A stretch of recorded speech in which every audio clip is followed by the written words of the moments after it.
Welcome back to CD Training Academy tutorials.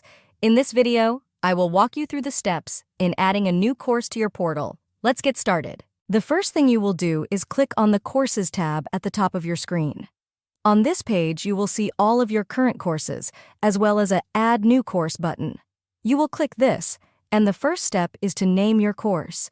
For this example, I will name this course New Employee Handbook. You can then select an existing category, or you are able to create a new one. For this course, I will create a new category labeled Onboarding. You can then choose a file to be the course cover image, but you are not required to. Next, you will select an instructor for the course. There is an option for course duration, and this will just show the learner an estimated time that this course will take. And then add a description and objectives if you choose to.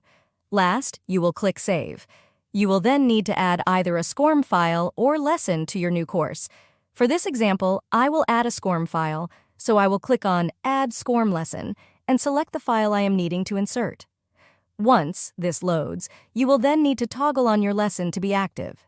Then you are able to activate the course. Please view the next tutorial, How to Insert Certificates and Navigate Course Settings. Now you know how to create and add a new course into your LMS. See you next time. Do you have more questions about your portal? Let us know, and we will create a new CDTA tutorial for you. Subscribe to CD Training Academy's YouTube channel to keep up with newly added tutorials.